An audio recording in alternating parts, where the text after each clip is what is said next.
sesuai untuk menilai hasil belajar. Dan yang keempat, menyusun instrumen tes dengan baik. Nah, kalau kita lihat di RPS pertemuan 4 dan kelima, fokus kita khusus untuk pengembangan instrumen tes tertulis. Nah, mari kita lihat poin-poinnya. Yang pertama, apa itu tes? Tes adalah salah satu cara menaksir besarnya kemampuan seseorang secara tidak langsung, yaitu melalui respon seseorang terhadap stimulus atau pertanyaan. Kalau kamu masuk dalam kelas nanti, yang harus kamu berikan kepada peserta didik kalau kamu menjadi guru nanti adalah tes pertama. Dengan mengajukan pertanyaan-pertanyaan, maka kamu bisa meminta respon atau stimulus. Ada pertanyaan yang Anda berikan, ada stimulus atau rangsangan yang direspon oleh peserta didik kalau Anda mengajar dan menjadi guru. Anda nanti akan pergi magang buah atau praktik mengajar, maka Anda akan menguji peserta didik salah satunya dengan tes. Ya, yang kedua, tes itu sejumlah pertanyaan atau pernyataan yang harus diberikan tanggapan dengan tujuan untuk mengukur tingkat kemampuan seseorang atau mengungkapkan aspek tertentu dari orang yang dikenai tes. Kalau Anda mengajukan beberapa pertanyaan atau pernyataan pada saat Anda praktik mengajar nanti menjadi guru di SMP atau SMA, maka Anda wajib mengajukan sejumlah pertanyaan atau pernyataan dan meminta respon dari peserta didik, atau saya mengajukan tes kepada Anda dan Anda harus merespon pertanyaan atau pernyataan saya. Maka apa maksud tes? Tes digunakan untuk mengukur hasil belajar, khususnya aspek pengetahuan. Sedangkan untuk aspek afektif dan psikomotorik biasanya juga menggunakan prosedur pengembangan instrumen non-tes. Bedakan tes, ada yang disebut tes tertulis, ada juga yang disebut tes non tertulis. Nah, kalau sikap, saya melihat sikap kamu tidak bisa dengan tes tertulis. Saya memberi pertanyaan-pertanyaan, tapi saya menggunakan instrumen non tes. Mari kita simak lagi ya. Oke. Nah, ini ada bentuk-bentuk tes, khususnya dalam konteks tes tertulis. Ada yang disebut paper based test. Saya sudah datang ini, sudah kamu baca dalam buku evaluasi pembelajaran. Lalu ada oral based test, ada computer based test. Lihat ini, di computer based test ini yang sering digunakan ketika kamu nanti mengikuti proses tes di atau kamu menjadi calon PNS atau tes-tes di level perguruan tinggi yang lain. Kalau kamu mau meningkatkan kualifikasi akademik setelah S1, apa maksudnya? Yang berikut ada sistem perskoran. Ya, sistem perskoran itu ada tes objektif, ada subjektif tes. Tahu maksudnya objektif? Tahu. Saya memberi penilaian kepada Anda secara objektif, sesuai dengan fakta apa adanya, bukan subjektif karena ada atau tidak, tapi harus objektif. Kalau kamu rajin, maka berikan penilaian bahwa kamu rajin. Itu maksudnya kata objektif. Lalu harus ada objektif tes dan ada subjektif tes. Kemudian waktu pelaksanaan. Kalau lihat waktu tes, ada waktu pelaksanaan, pre-test, post-test, lalu ada formative test atau summative test. Apa maksudnya pre-test? Coba enggak? Menurut saya, pre-test itu untuk mengukur kemampuan siswa sebelum diberikan suatu pembelajaran pada Post-test? Sudah biasa dilaksanakan. Nah, formative test, tes formatif. Apa maksudnya format? Betul. Dalam proses ini, misalnya, bukan hanya kepada summative test atau hasil. Jadi, kalau kamu melihat kata formatif, itu berkaitan dengan proses pembelajaran. Kalau kamu melihat kata sumatif itu berarti hasil dari proses pembelajaran atau proses perkuliahan. Kalau dilihat dari waktu pelaksanaan, ada juga tujuan tes ya. Tes selection, kamu nanti ketika menjadi sarjana, kamu mau menjadi PNS atau guru D3K, maka kamu bisa mengikuti tes seleksi, ya, seleksi tes. Ada juga placement test, ada diagnostic test. Itu semua diagnostik itu mendiagnosa, melihat apa kira-kira diagnosa dari proses perkuliahan ini yang belum maksimal. Nah, kalau dalam konteks kalau kamu ke dokter, ada diagnosa penyakit. Dalam konteks ini juga ada yang dinamakan diagnostic test. Lalu ada sasaran atau objek yang diukur. Misalnya personality test, kemudian aptitude test, intelligence test, achievement test dan sebagainya. Nah, ini bentuk-bentuk tes yang kita bicarakan pada pertemuan kelima ini sebagai tidak lanjut pertemuan keempat kemarin adalah prosedur pengembangan instrumen khususnya tes tertulis. Baik, nah, ini yang paling sering kita gunakan. Ada instrumen, tahu maksudnya instrumen? Betul, alat. Tapi alat apa? Dalam konteks pembelajaran atau perkuliahan, kamu nanti akan diminta membuat instrumen dan ada yang disebut instrumen tes yang kita bicarakan ini, instrumen tes tertulis. Anda semua harus memahami dulu apa itu instrumen. Kalau dalam konteks pembelajaran, instrumen itu alat ukur untuk mengukur hasil belajar peserta didik. Dalam konteks penelitian nanti harus menggunakan instrumen alat ukur untuk mengukur apa yang Anda teliti. Ya, kalau dalam penelitian skripsi atau proposal maka tetap menggunakan instrumen. Dalam pembelajaran juga ada yang dinamakan instrumen, ya, alat untuk mengukur kemampuan peserta didik atau mengukur hasil belajar peserta didik. Nah, ada instrumen tes objektif. Ini kita sudah tegaskan tadi kata objektif. Nah, pertama ada teknik perskoran true false test. Apa maksudnya? Benar salah. Perhatikan ini. Ada instrumen tes tipe benar salah, ya, atau true false test. Misalnya,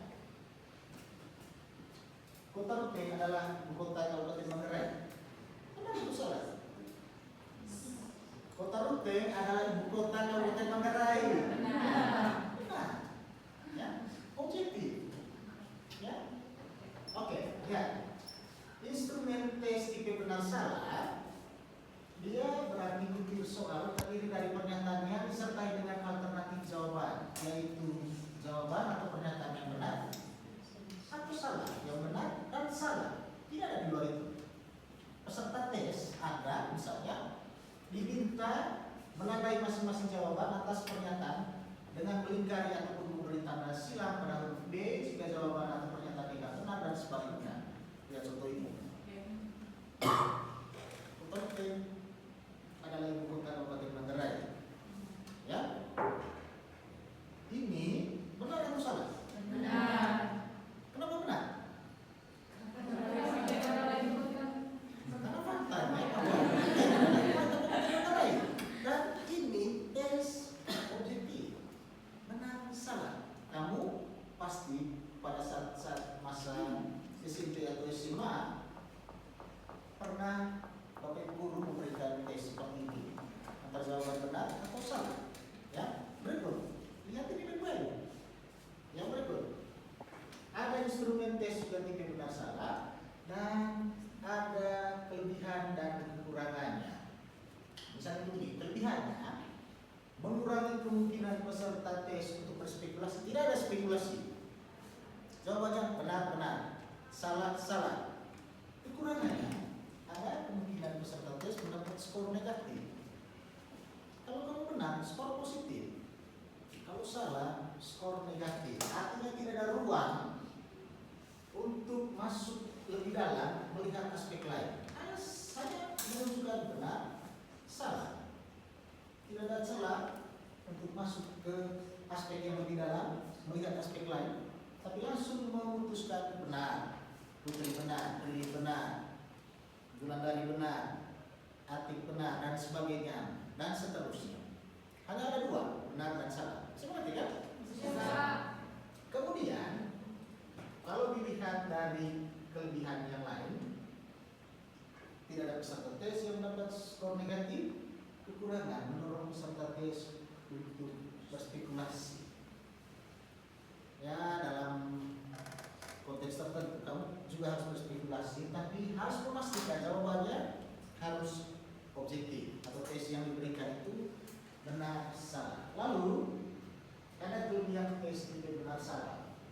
Yang pertama, dapat mewakili semua pokok bahasan atau materi pembelajaran.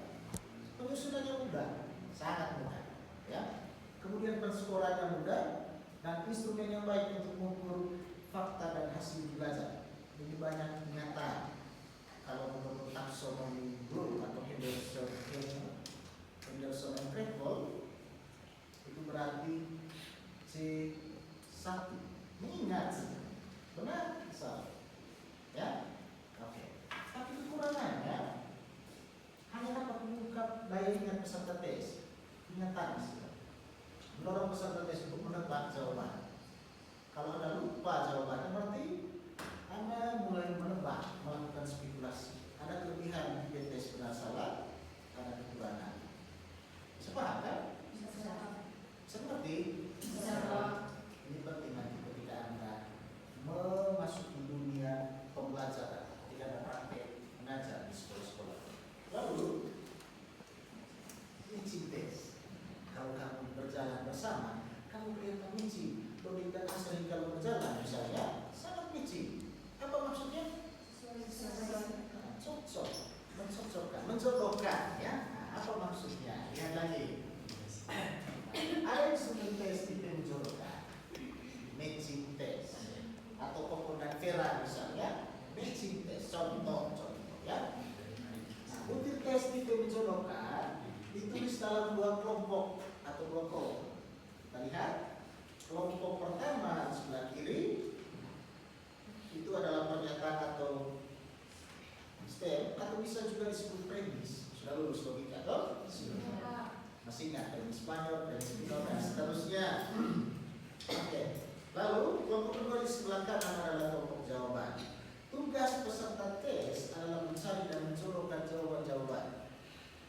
Menjodohkan bulan, jodohnya siapa misalnya kalau dalam konteks kehidupan. Dalam konteks tes ini juga kita perlu menjodohkan. Misalnya ibu kota provinsi Nusa Tenggara Timur. Maka kelompok jawabannya lihat.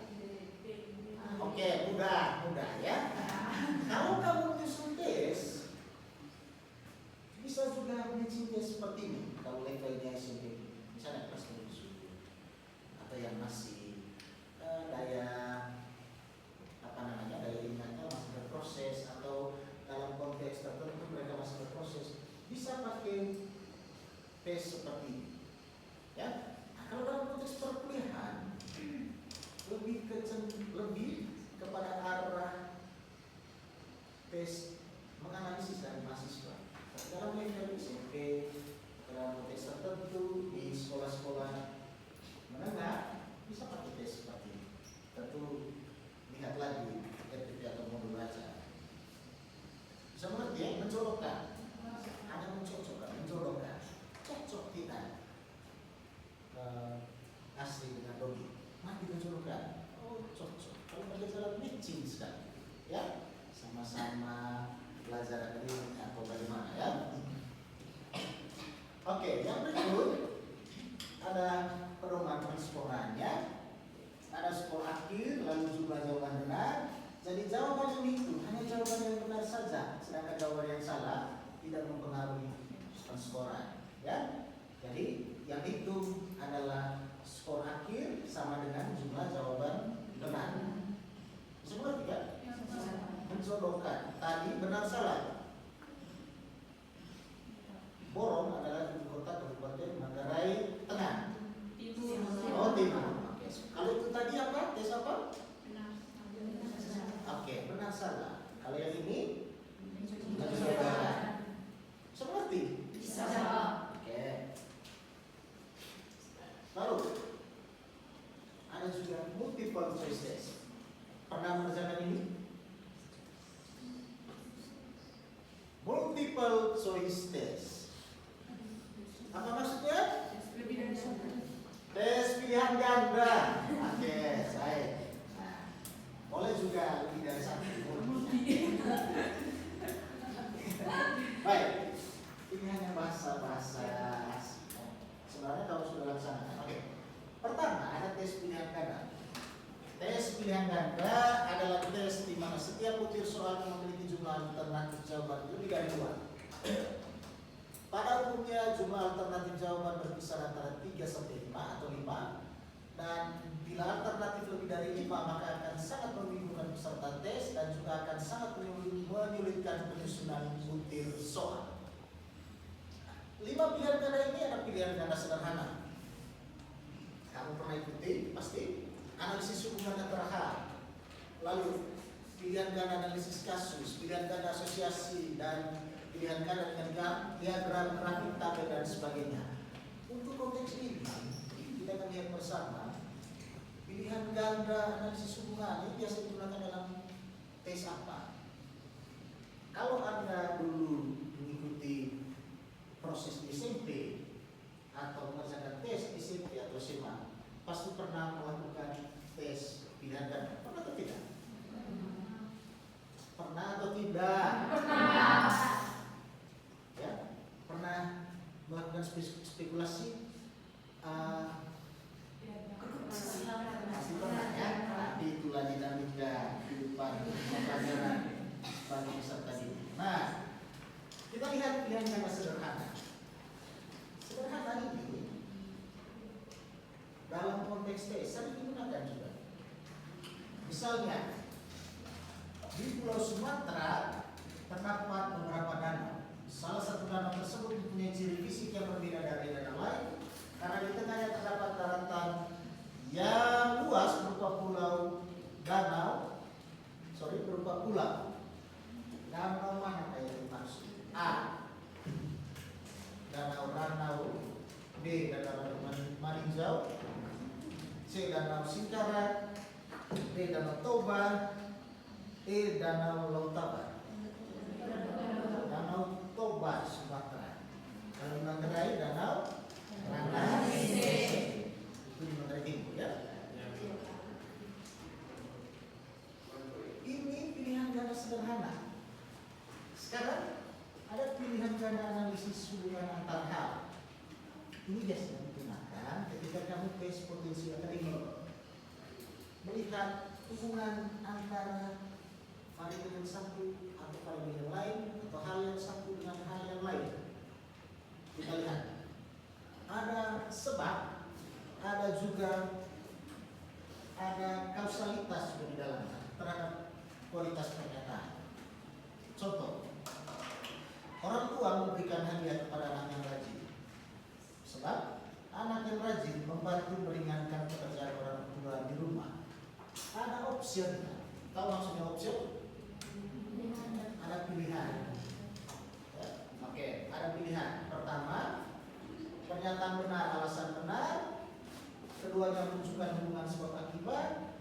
Pernyataan benar, alasan benar. Keduanya tidak menunjukkan hubungan sebab akibat. Pernyataan benar, alasan salah. Pernyataan salah, alasan benar. Pernyataan dan alasan salah. Nah, di sini kita lihat ada berbagai kemungkinan jawaban. Ini yang disebut tadi instrumen tes pilihan ganda hubungan antara hal. Pernyataan benar, orang tua memberikan hadiah kepada anak yang rajin sebab anak yang rajin membantu meringankan pekerjaan orang tua di rumah. Pernyataan benar, alasan benar, keduanya menunjukkan hubungan sebab akibat. Pasti ada sebab. Kamu semua bisa ada di kelas ini karena sebabnya, dan itu pasti memiliki akibat. Lalu pernyataan benar, alasan benar, keduanya tidak menunjukkan hubungan sebab akibat. Nah, kalau kita lihat dari instrumen tes secara khusus pilihan ganda analisis hubungan antar hal, itu berarti ada sebab, ada akibat. Seperti ini soal-soal dalam tes-tes potensi akademik, ya, tes potensi akademik. Maka opsinya ada dua kemungkinan. Prilly pasti akan diberikan hadiah oleh papa mama, sebab Prilly anak yang rajin membantu meringankan pekerjaan papa mama di rumah. Pasti ada sebab, karena Prilly rajin maka Prilly diberi hadiah. Karena Kokon juara, Kokon diberi hadiah. Ada hubungan kausalitas sebab akibat. Maka ini yang disebut pilihan ganda analisis hubungan antar hal. Ini masih pilihan ganda. Berikut pilihan ganda analisis kasus. Bulan, coba baca. Pilihan ganda analisis kasus. Peserta tes dihadapkan pada suatu kasus yang disajikan dalam bentuk cerita, peristiwa, dan sejenisnya. Kepada peserta tes diajukan beberapa pertanyaan. Setiap pertanyaan dibuat dalam bentuk melengkapi pilihan. Bentuk tes analisis kasus menggunakan petunjuk berikut. Untuk menjawab butir soal berikut, ini disediakan kasus. Anda diminta memahami secara cermat, kemudian jawab soal-soal berikutnya. Oke. Ada pilihan ganda analisis kasus. Lihat. Ini contoh. Ya, Putri baca. Contoh kasus dalam soal pilihan ganda.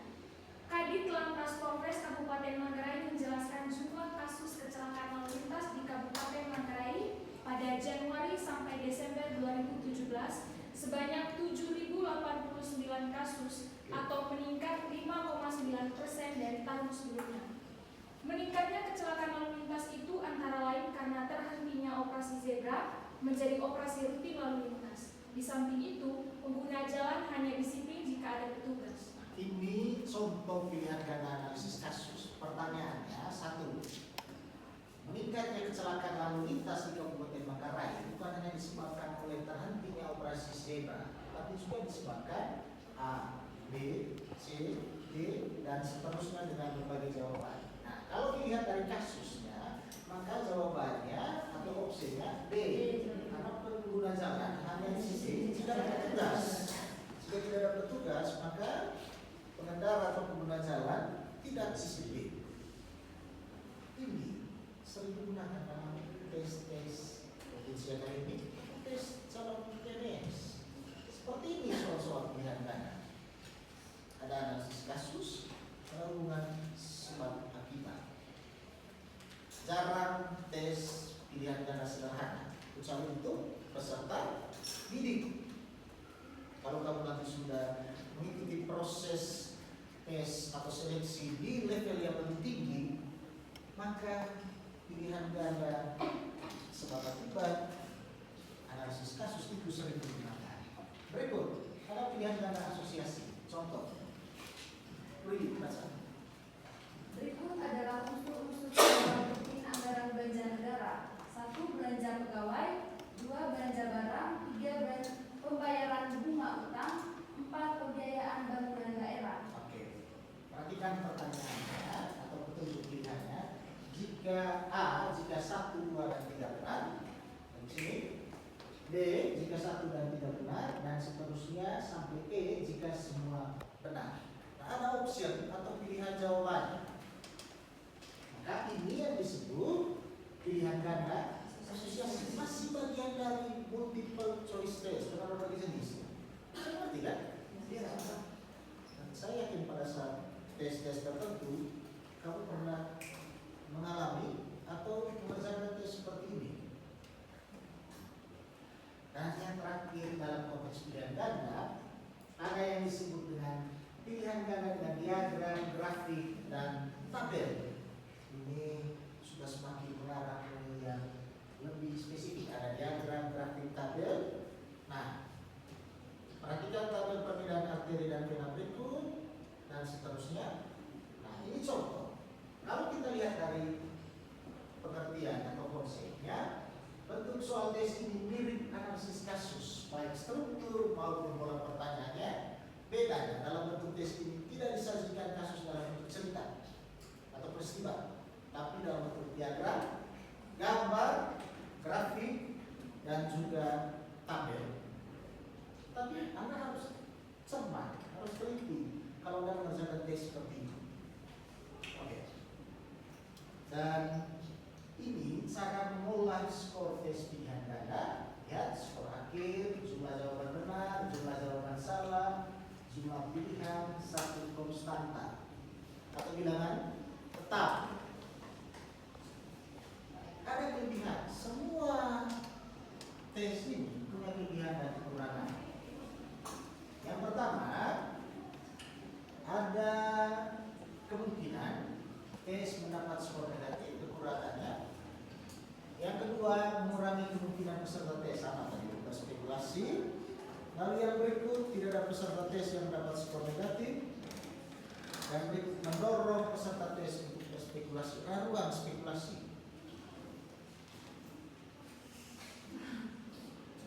Ini juga ruang. Ya, Anda pernah melakukan ini? Pernah. Saya juga pernah waktu masa SD atau SMP dulu ya. Tapi itu bagian dari dinamika pembelajaran dalam kehidupan. Ini juga pedoman penyusunan tes pilihan ganda. Pertama, inti persoalan harus dicantumkan dalam rumusan pokok soal. Harus dicantumkan. Yang kedua, hindari pengulangan kata-kata yang sama dalam pilihan. Yang ketiga, hindari rumusan kata yang berlebihan. Bisa dilihat? Bisa dibaca? Yang berikut, kalau pokok soal merupakan pernyataan yang belum lengkap, maka kata atau kata-kata yang melengkapi harus diletakkan pada ujung pernyataan, bukan di tengah kalimat. Silakan Anda lihat poin-poin ini. Yang berikut, susunan alternatif jawaban dibuat teratur dan sederhana. Yang keenam, semua pilihan jawaban harus homogen dan dimungkinkan sebagai jawaban yang benar. Nah, dalam evaluasi pembelajaran ada yang dinamakan kualitas pengecoh atau dalam konteks menyusun tes. Tahu maksudnya kualitas pengecoh? Misalnya, siapa ketua komisaris kelas 2022? A. Kokon, B. Rasti, C. Ati, D. Prilly, E. Rodi. Kalau ini kualitas pengecohnya semakin baik karena dalam konteks kelas 2022A nama-nama. Tetapi kalau siapa nama ketua kelas 2022A?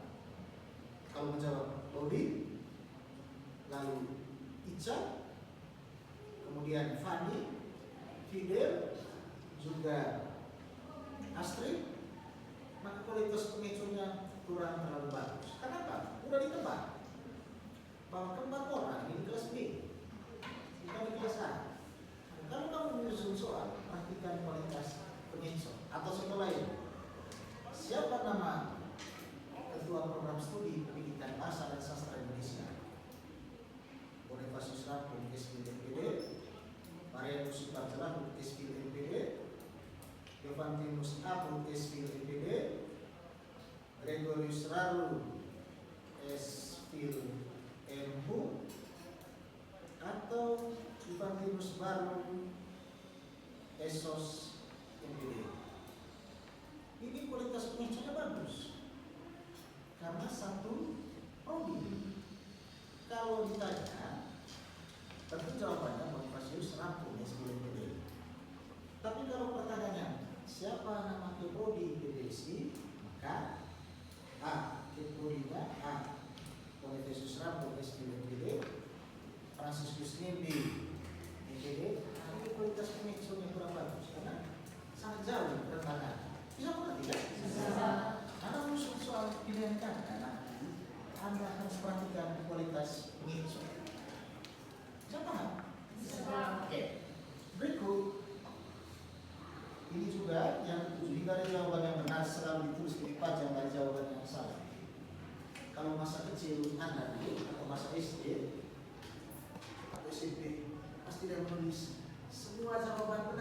kecuali Bapak Ibu guru ya, itu nanti perlu dihindari ketika Anda sudah bisa guru.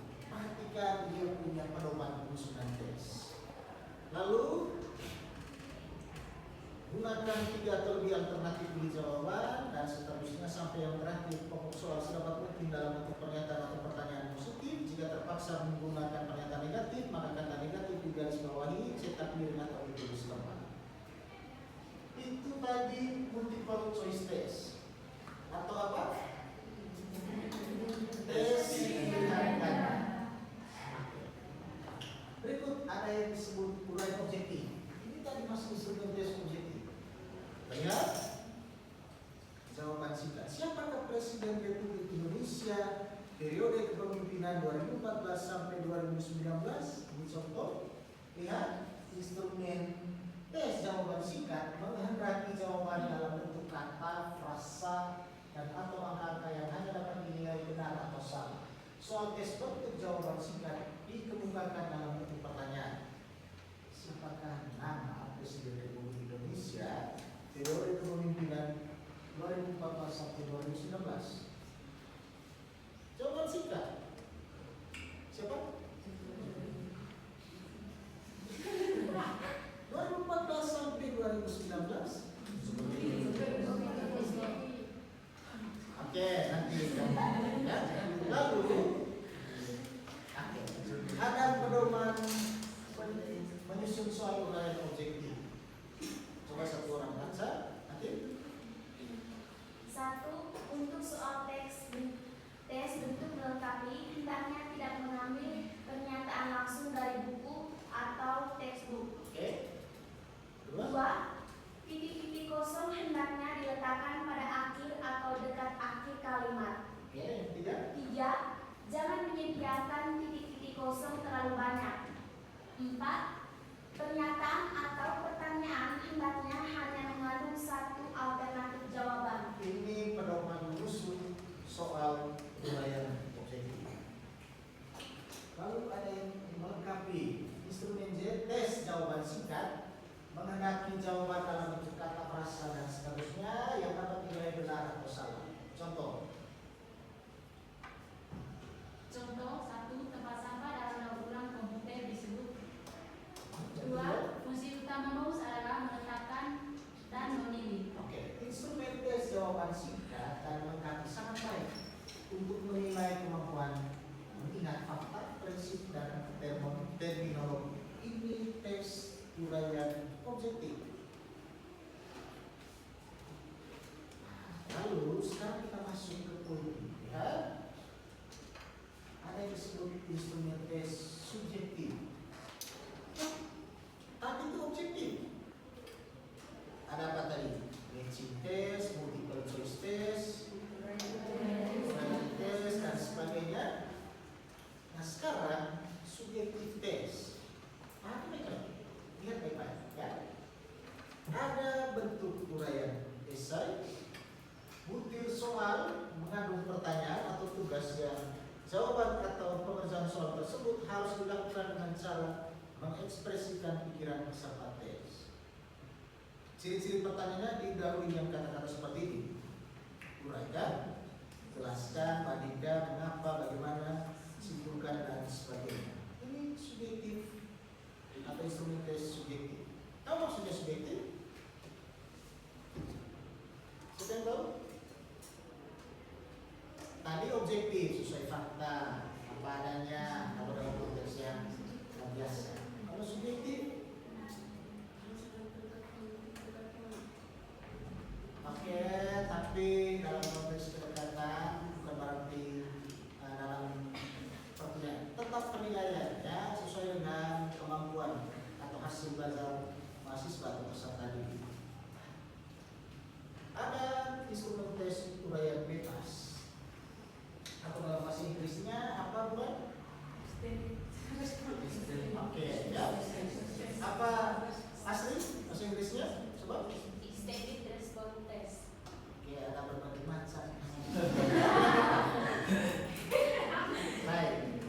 Nah, apa maksudnya? Peserta tes memiliki kebebasan untuk mengorganisasikan dan mengekspresikan misalnya dalam menjawab soal tes, kalau dalam konteks perkuliahan, bisa begini, ya, silakan mengekspresikan, mengorganisasikan pikiran dan gagasan Anda dalam menjawab soal tes. Bagaimana pemahaman misalnya, ya? Mengapa dan seterusnya, simpulkan ini sering digunakan dalam pertanyaan-pertanyaan perkuliahan. Nah, untuk soal uraian sangat baik untuk mengukur hasil belajar pada tingkatan aplikasi. C3, penerapan, analisis. C4, ini tingkatan berpikir, ya. Dan Anda mahasiswa, pertanyaannya harus sampai pada level-level seperti ini. Bukan hanya sekedar mengingat, tapi analisis. Maka tadi peserta tes memiliki kebebasan untuk mengorganisasikan, mengekspresikan pikiran dan gagasannya dalam menjawab soal tes. Seperti Bisa Pak. seperti ya, betul kan? Bisa. Dan kamu harus bisa sampai pada tahap Evaluasi. bisa juga kreativitas. Tapi pada umumnya dari proses perkuliahan atau tes yang diberikan atau jawaban mahasiswa seringkali pada tahap analisis atau pada evaluasi. Jangan C1 itu untuk SD SMP. Misalnya siapa nama Presiden Republik Indonesia, ya, itu biasanya. Tapi Anda bagaimana pemahaman Anda? Silakan organisasikan dan ekspresikan pikiran dan gagasan Anda dalam menjawab soal tersebut. Silakan. C4, analisis. Oke. Lalu ada juga instrumen tes uraian terbatas. Peserta tes diberi batasan-batasan atau rambu-rambu dalam menjawab soal tes. Harus ada batasan. Harus ada rambu-rambu. Jangan sampai membias jawabannya tanpa batasan, tanpa rambu-rambu. Oke. Rudi, coba bahas ini. Batasan atau rambu tersebut dapat berupa format, isi dan ruang lingkup jawaban atau konteks jawaban yang diinginkan, jumlah butir jawaban yang dikerjakan, luasan uraian jawaban, dan luas jawaban yang diminta. Oke, lanjut. Untuk soal uraian terbatas sebaiknya digunakan untuk mengukur hasil belajar pada tingkat pemahaman atau C2, aplikasi atau C3, analisis atau C4. Pada umumnya mahasiswa lebih ke konteks tes atau pertanyaan seperti ini. Anda menjawabnya sampai pada tahap analisis, bukan hanya level mengingat. Kalau mengingat sudah tahu tingkatan pikirnya bagaimana, tapi untuk mahasiswa seperti Anda ini analisis siapa? Dan ini yang disebut instrumen tes uraian terbatas. Ada batasan. Kalau tadi ekspresikan, organisasikan, dan jawab pertanyaan sesuai dengan kemampuan analisis pertanyaan tersebut. Ini ada rambu-rambu. Ada 2 poin di sini. Tadi terbuka, fleksibel, dan tidak terstruktur. Bukan bahasanya yang tidak terstruktur, ya. Kalau yang ini ada batasan, rambu-rambu. Bisa mengerti kan? Kalau yang sebelumnya lebih terbuka, fleksibel. Silahkan mengekspresikan pikiran dan gagasan. Tapi yang ini yang disebut tes uraian terbatas, makanya disebut terbatas. Ada format, ada isi, ada ruang lingkup jawaban dan seterusnya. Lalu ada keluasan uraian jawaban dan luas jawaban yang diminta. Berikut, saya minta 1 orang untuk membacakan ini. Tolong. Pedoman menyusun tes uraian atau tes subjektif. Yang pertama, butir-butir soal tes hendaknya mengikuti ide-ide pokok materi yang diujikan. Yang kedua, sebaliknya butir soal tidak mengambil kalimat yang disalin langsung dari buku atau catatan. Oke, coba baca lagi itu. Sebaiknya butir soal tidak mengambil kalimat yang disalin langsung dari buku atau catatan. Jangan menyalin langsung dari buku atau catatan. Sebaiknya. Coba cermati baik-baik poin kedua ini. Yang ketiga, Sediakan kunci jawaban serta pedoman perskoran. Yang keempat, hendaknya diusahakan pertanyaannya bervariasi antara jelaskan, mengapa, bagaimana, uraikan, dan bandingkan. Kemudian yang kelima, susun pertanyaan atau pernyataan yang mudah dipahami oleh peserta tes. Hindari penggunaan istilah atau kata yang bermakna ganda. oke. Ada pertanyaan ya? Berkaitan dengan instrumen tes objektif, instrumen tes subjektif.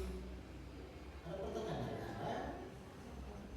Sudah paham atau belum? Sudah. Betul Anda sudah paham? Iya, Pak. Nanti kita akan lihat kembali poinnya ya. Sekarang ada langkah-langkah pengembangan instrumen tes.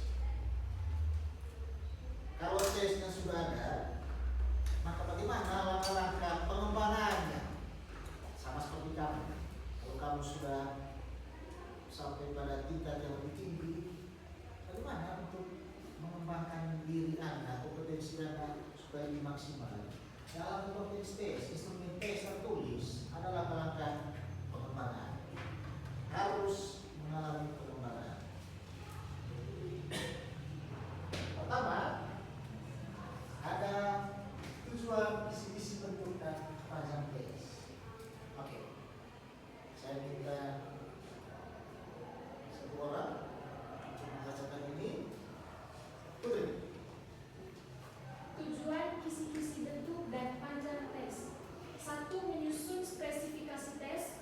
2. Menulis soal tes. 3. Menelaah soal tes. 4. Memperbaiki. 4. Uji coba. 5. Analisis butir tes. 6. Memperbaiki tes. 7. Merakit tes. 8. Melaksanakan tes. 9. Menafsir hasil tes. Kalau kamu membuat tes, tidak semudah atau seenaknya saja. Tapi ada prosesnya. Pertama, menyusun spesifikasi. Lalu menulis soal tes, menelaah. Kalau telah dulu soal tes tersebut dan uji coba. Apa maksudnya uji coba? Tes tersebut ada yang dinamakan uji coba.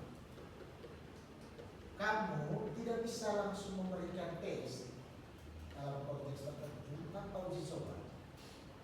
Kalau butir-butir soalnya belum valid, maka itu tidak boleh dipakai dalam memberikan tes kepada peserta didik atau kepada orang yang mengikuti tes.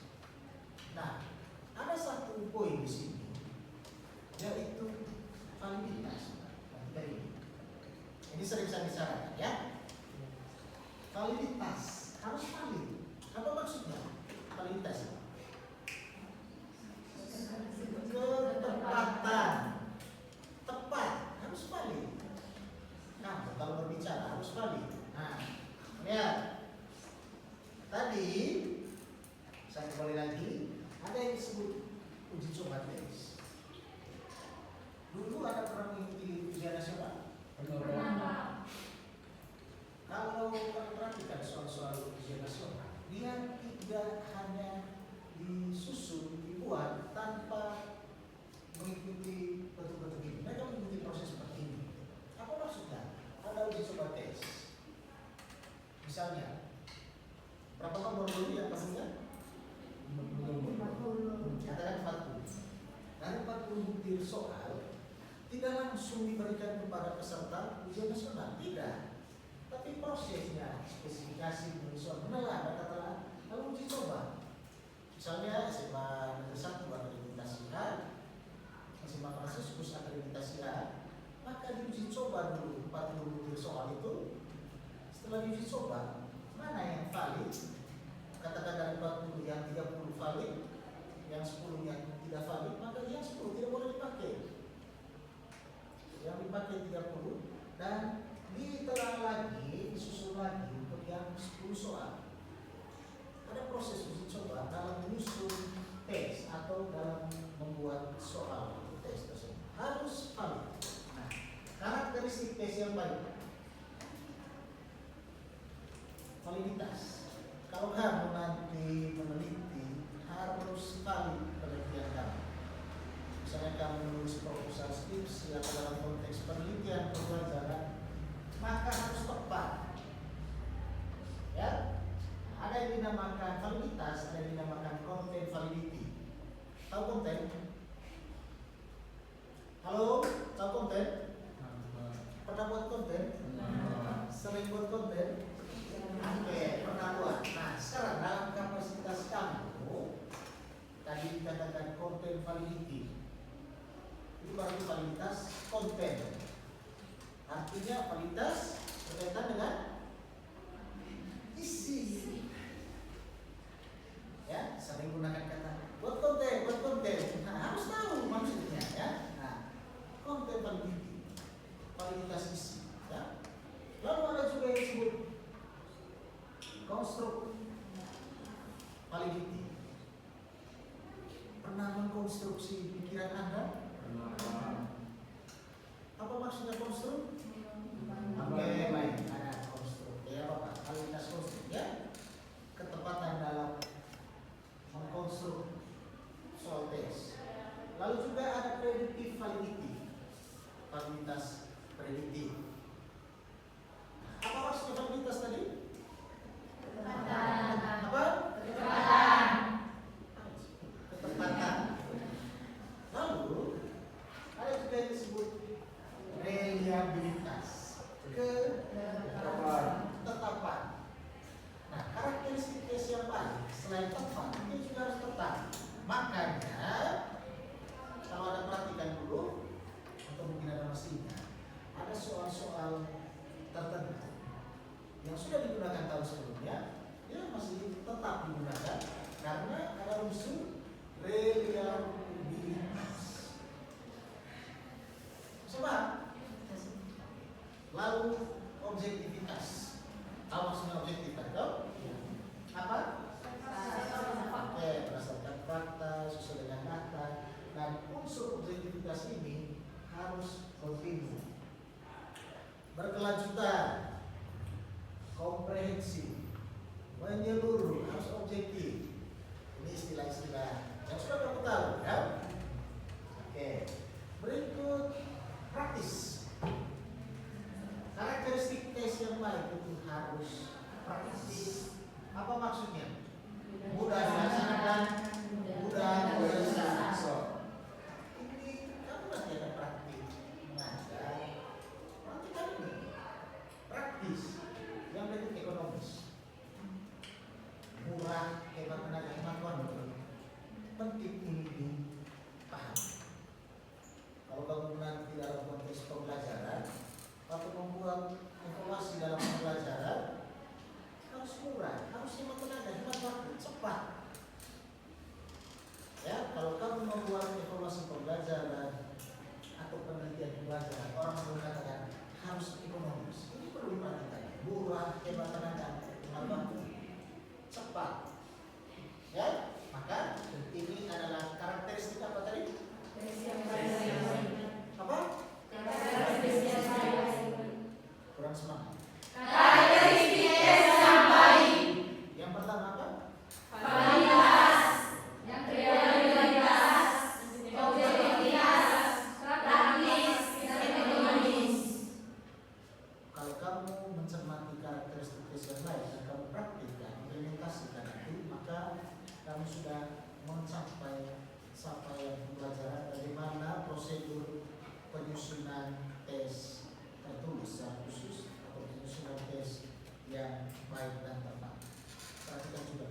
uji coba. Ya, tidak perlu uji coba, mengukur validitas, tidak perlu. Tapi kalau tes yang dibuat oleh lembaga yang kredibel dalam konteks ini lembaga pendidikan, maka dia harus uji coba supaya valid dan reliable.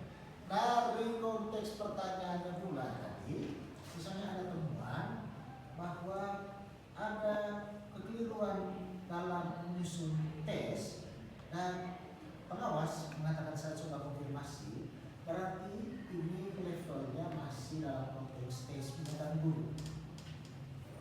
Kenapa? Karena tidak perlu, ada kemungkinan tidak perlu dilakukan uji coba sebelum saya memberi soal tes atau ujian kepada siswa. Saya harus tes di sekolah lain. Apa tes? Saya harus uji coba di sekolah lain. Tidak perlu, karena tes buatan guru. Beda tadi saya katakan soal ujian nasional, kan itu berlaku pada masa anak ada sebut ujian nasional ya atau UAN. Ujian nasional, soal tersebut berlaku di seluruh Indonesia, ya. Dan soal tersebut, tes tersebut harus diuji coba karena dibuat oleh lembaga pendidikan yang orang-orangnya sangat kredibel atau ahli dan tidak bisa langsung diberikan. Siapa? Sedangkan tadi dalam konteks kekeliruan soalnya, secara itu masuk dalam kategori tes buatan pengawas yang mengawasi proses dalam ujian tersebut perlu mengkonfirmasi lagi. Karena dia tidak memahami kontennya, bukan orang yang menyusun soal tersebut yang mengawas, tapi bisa jadi orang lain.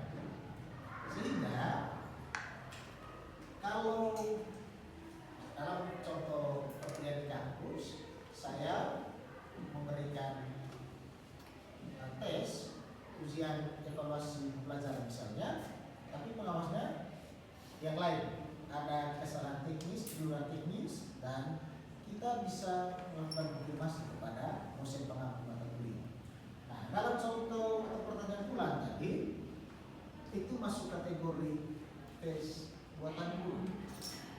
Sekali lagi, kalau ada uji coba tadi seperti ini, nah ini levelnya kepada soal atau tes yang berstandar nasional atau internasional atau juga mulai dari regional, tetapi dia harus diukur juga validitas dan reliabilitas. Beda tes buatan guru, saya sebagai pendidik atau sebagai dosen di kampus ini, soal yang saya berikan, tes yang saya berikan berbeda levelnya dengan tes dalam konteks mengukur potensi akademik mahasiswa baru. Bisa mengerti? Bisa mengerti atau tidak? Bisa. Saya memberi soal atau tes pada saat kuliah atau pada saat ujian informasi pembelajaran.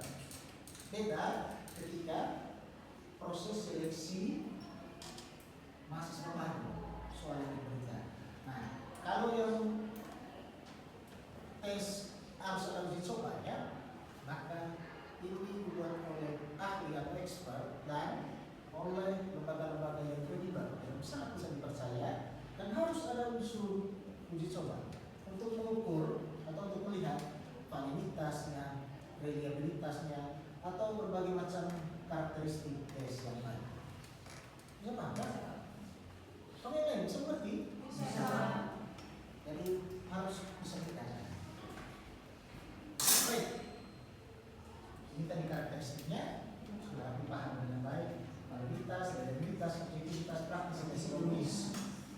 Dan harapan saya Anda mencermati dan memahami lagi. Mungkin Anda sudah melihat dengan baik tadi, mengikutinya. Anda diharapkan untuk lebih memperdalam lagi materi ini dengan membaca beberapa referensi yang lain. Untuk pertemuan hari ini, pertemuan kelima ini, kita sampai di sini. Jangan lupa sekali lagi saya selalu menekankan kepada Anda untuk tekun membaca dan memahami konsep-konsep evaluasi pembelajaran